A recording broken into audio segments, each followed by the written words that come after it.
Excel series के अंदर अभी तक हमने कई सारे अलग अलग तरीके देखे हैं जिससे हम फॉर्मूला या फंक्शंस को अप्लाई करते हैं। एक्सेल के अंदर 450 फार्मूलाज अवेलेबल है। सो इसके अंदर एक वाइड लाइब्रेरी है फंक्शंस की। अभी हम ये सोचेंगे कि कोई भी फंक्शन है या नहीं, ये हम कैसे चेक करें। फॉर एग्ज़ाम्पल, अभी जो आपके सामने फंक्शन शीट खुली हुई है, सपोज़ मुझे चाहिए कि मैं इन सैलरीज़ की रैंक कैलकुलेट करना चाहता हूँ। तो मैं एक रैंक का कॉलम बनाता हूँ और मैं चाहता हूँ कि ये सैलरी इस पूरे ग्रुप में किस रैंक पे है वो मुझे यहाँ कैलकुलेट करना है। सो सबसे पहले हम फॉर्मूला लगाते हैं इक्वल टू, रैंडम में टाइप करता हूँ RAN क्योंकि रैंक मुझे चाहिए। तो मेरे पास लिस्ट ऑफ फंक्शंस अवेलेबल हो जाते हैं। अब मैं जैसे भी किसी भी फंक्शन के ऊपर जाता हूँ तो वहाँ पर उस फंक्शन का डिस्क्रिप्शन मुझे दिखता है। मैं रैंक फंक्शन यूज़ करने वाला हूँ तो मैं उसे सेलेक्ट करता हूँ। जैसे ही सेलेक्ट करूँगा तो मेरे पास नीचे पॉपअप में दिखता है कि नंबर। तो मुझे इस नंबर की रैंक कैलकुलेट करना है और इस पूरे ग्रुप में से। पर इस पूरे ग्रुप को सेलेक्ट करने का इजी तरीका है कि मैं इस पूरे कॉलम को सेलेक्ट कर लेता हूँ। सो यहाँ पर फर्स्ट नंबर, उसके बाद कॉमा, फिर मेरा पूरा ग्रुप और एंटर। तो मुझे पता चल गया कि 12400 वाली सैलरी जो थी वो 4th नंबर पे है। अब मैं सिंपल इस फंक्शन को ऊपर कॉपी करूं तो मुझे उसकी रैंक और बाकी सारी सैलरीज़ की रैंक भी मिल जाएगी। अभी मान लेते हैं कि मोहन और संजना की सैलरी 40,000 है। मीन्स इनकी रैंक सेम होना चाहिए और सेम है भी। पर हमारे रैंक वाले कॉलम में अगर आप गौर करेंगे तो वहाँ से 4 मिसिंग है। मतलब ये हुआ कि रैंक तो 4 है पर उसकी वैल्यू 3 ही है। सो रैंक की वैल्यूज़ दिखने में सेम हो सकती है पर अंदर उसकी वैल्यू जो है वो 1 2 3 4 ही रहेगी। ऐसे ही हमारे पास कुछ और हैंडी फंक्शंस अवेलेबल हैं। जैसे कि अगर मुझे निकालना है काउंट डाटा सेल, यानी कि पूरे एक्सेल शीट में हमारे पास कितनी रोज़ में डाटा अवेलेबल है वो अगर मुझे फाइंड आउट करना है तो मैं इस फंक्शन का यूज़ करता हूँ। यूज़ करने के लिए इक्वल टू, उसके बाद मैं लिखूँगा काउंट, और काउंट के मेरे पास बहुत सारे फंक्शंस आ गए। अब मैं अगर काउंट ए पे जाऊँ तो आप उसके पॉपअप में देख सकते हैं counts the number of cell in a range that are not empty. मैं इस फंक्शन को सेलेक्ट करता हूँ। सेलेक्ट करने के बाद मैं जैसे ही सारी रोज़ को सेलेक्ट करूँगा तो मुझे पता चल जाएगा कि किन रोज़ में कितना डाटा हमारे पास है।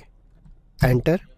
तो हमें पता चल गया कि 35 सेल्स हैं जिसके अंदर हमारे पास डाटा अवेलेबल है। अब अगर मुझे देखना है कि काउंट नंबर सेल्स कितने हैं तो मैं यहाँ पर फॉर्मूला लगाऊंगा इक्वल टू, और उसके बाद काउंट, और मैं सभी सेल्स को सेलेक्ट कर देता हूँ। मुझे यहाँ पर कुछ सेल्स में नंबर है, कुछ में नहीं। जैसे ही मैं इनको सेलेक्ट करता हूँ मुझे पता चल गया कि 25 ऐसी सेल्स हैं जिनमें नंबर्स हैं। आउट ऑफ 35, 25 ऐसी सेल्स हैं जिनके अंदर नंबर है। सो अब हम देखते हैं, हमें मीडियन निकालना था। तो मीडियन निकालने के लिए हम पहले तो ये जाने कि क्या मीडियन कोई फंक्शन होता भी है या नहीं। तो हम जाते हैं अपने फार्मूला टैब में, हम देखते हैं मोर फंक्शंस के अंदर स्टैटिस्टिकल में, यहाँ पे सब अल्फ़ाबेटिकल ऑर्डर में अरेंज है। तो मैं सीधा जाता हूँ एम में, चेक करता हूँ कि मीडियन है। हाँ, मीडियन है। जैसे ही मैं उस पर होवर करूँगा तो मुझे उसका एक डिस्क्रिप्शन भी मिल जाएगा, मतलब कि मीडियन फंक्शन एग्जिस्ट करता है। तो मैं इस सेल के ऊपर जाके लिखता हूँ मीडियन, और मैं जैसे ही ओपन करता हूँ अपना ओपनिंग ब्रैकेट, मुझे पता चल जाता है कि नंबर, यानी कि मैं उस सारी नंबर्स को सेलेक्ट करूँगा और जैसे ही इक्वल टू करता हूँ मुझे मीडियन मिल जाएगा कि इन सैलरीज़ की मिड वैल्यू क्या है। सिमिलरली अगर मुझे फाइंड आउट करना है कि what is my second largest number in the row, so second largest number निकालने के लिए क्या मेरे पास कोई फंक्शन अवेलेबल है?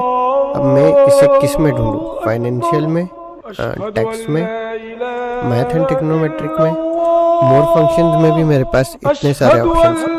तो कभी कभी ये डिफ़िकल्ट हो जाता है कि हम कहाँ पर ये फंक्शन को ढूंढें। तो उसके लिए एक ऑप्शन होता है इंसर्ट फंक्शन। यहाँ पर हमारे पास है सर्च फॉर अ फंक्शन। यहाँ पर मैं लिखूँगा कि मुझे अपनी सेकंड लार्जेस्ट वैल्यू कैलकुलेट करना है। तो मैं जैसे ही इसे टाइप करूँगा और गो करता हूँ तो मेरे पास कुछ फंक्शंस आ जाते हैं, जैसे कि लुकअप। तो मैं यहाँ पर लार्ज को जैसे ही सेलेक्ट करूँगा तो मुझे पता चल जाएगा कि it returns the kth largest value in a data set, for example the 5th largest number. मतलब कि ये हमारा काम का फंक्शन है। इसे क्लोज करते हैं। यहाँ पर इक्वल टू LARGE लार्ज, और उसके बाद ओपनिंग ब्रैकेट। मुझे किसकी लार्जेस्ट वैल्यू चाहिए? मुझे इनकी लार्जेस्ट वैल्यू चाहिए। और कौन सी? सेकंड। जैसे ही मैं इसे करता हूँ तो मुझे सेकंड लार्जेस्ट वैल्यू जो कि ये है वो यहाँ पर मिल जाती है। सो हमने इस फंक्शन को यूज़ किया, लार्ज रोज़ को सेलेक्ट किया और कौन सी लार्ज वैल्यू चाहिए थी। अगर सपोज़ मुझे थर्ड लार्जेस्ट वैल्यू चाहिए तो मुझे थर्ड लार्जेस्ट वैल्यू भी मिल जाएगी। सो एक्सेल के अंदर हमारे पास फार्मूला टैब के अंदर कई सारे फंक्शंस अवेलेबल है। Financial related, logical related, text related, date and time के functions, maths and trigonometric. More functions के अंदर अगर आप जाओ तो स्टैटिस्टिकल, इंजीनियरिंग और ऐसे कई सारे, टोटल मिला के 450 फंक्शंस अवेलेबल है। ये हम पे डिपेंड करता है कि हम किस तरह का ऑपरेशन परफॉर्म करना चाहते हैं और उसे ईजिली हम फंक्शंस का यूज़ करके परफॉर्म कर सकते हैं। एक और इम्पॉर्टेंट फीचर होता है स्टैंडर्ड डेविएशन, मतलब कि हमारी वैल्यू मीडियन वैल्यू से कितनी दूर है। सो क्या इसका भी कोई फंक्शन है? तो हम देखते हैं इक्वल टू, उसके बाद मैं टाइप करता हूँ STD। तो यहाँ पर मेरे पास कई सारे स्टैंडर्ड डेविएशन के फंक्शंस अवेलेबल हैं। अब मैं इसमें से कोई भी एक फंक्शन को सिलेक्ट करके टैब प्रेस करता हूँ और यहाँ पर उन सारी वैल्यूज़ को सिलेक्ट करता हूँ और एंटर प्रेस करता हूँ तो मेरा स्टैंडर्ड डेविएशन आ जाता है 57849.8।